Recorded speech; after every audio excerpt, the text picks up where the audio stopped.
যে আমাদের প্রত্যেকের সঙ্গে যে জিন রয়েছে তার নাম হচ্ছে কারিন জিন।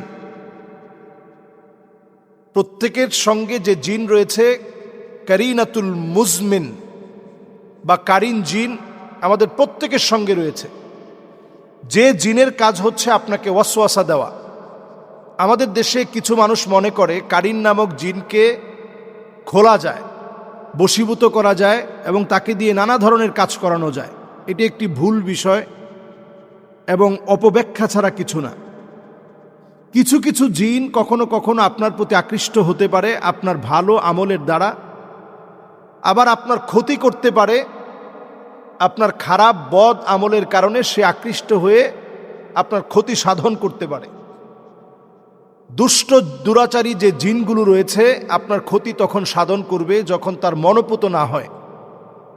আবার আপনি ইবাদত বন্দেগী করছেন, কখনো কখনো ওয়াসওয়াসা দেওয়ার জন্য দুষ্ট দুরাচারী জিনেরা আপনার ক্ষতি করার চেষ্টা করবে। প্রতিনিয়ত আপনাকে ওয়াসওয়াসার মধ্যে ফেলে দেওয়ার জন্য কারিন নামক জিন রয়েছে, সে প্রতিনিয়ত আপনাকে ওয়াসওয়াসার মধ্যে ফেলবে। তাহলে কারিন জিন এটাকে বশীভূত করার কোনো সিস্টেম পদ্ধতি নেই।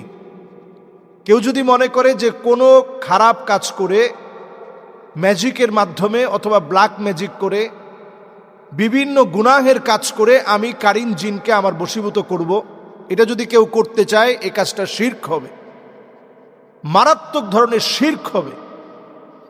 এই কারিন জিনকে মানুষ বশীভূত করতে চায় এই জন্যে যে এই জিনকে দিয়ে আমি আমার কার্য সাধ্য করব, বিভিন্ন কাজকর্ম করিয়ে নিব।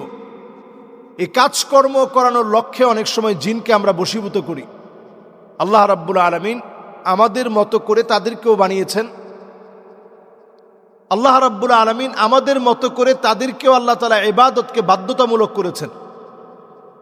শরীয়ত আমার উপরে যেভাবে অর্পিত তার উপরও শরীয়ত ঠিক একইভাবে অর্পিত।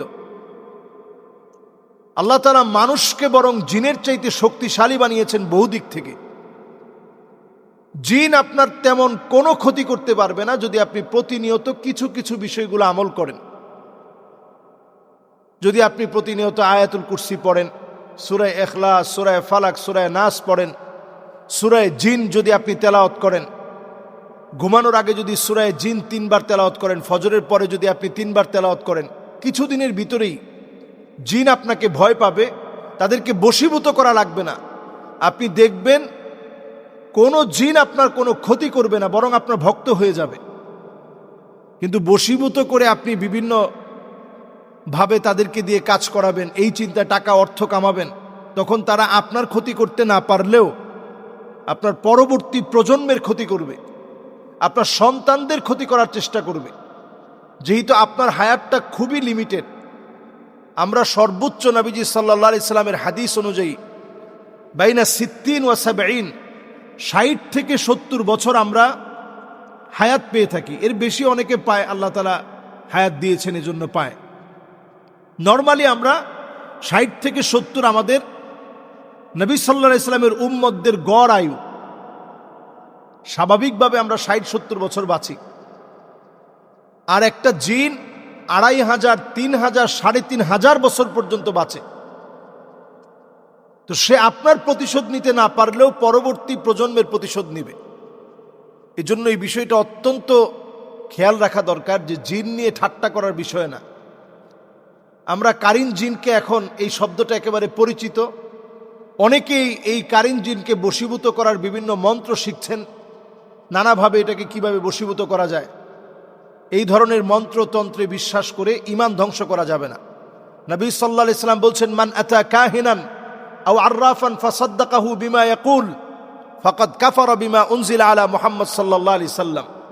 কেউ যদি এই জাতীয় কর্মকাণ্ড করে, বিভিন্ন জিনকে বশীভূতকরণ অথবা এই ধরনের গণকদের কথাবার্তা এগুলা যদি বিশ্বাস করে, ফাকাদ কাফারা বিমা উনজিলা আলা মুহাম্মদ সাল্লাল্লাহু আলাইহি সাল্লাম, নবীজি সাল্লাল্লাহু আলাইহি সাল্লামের উপরে যা অবতীর্ণ হয়েছে সে কেমন যেন এটাকে পুরা অস্বীকার করলো।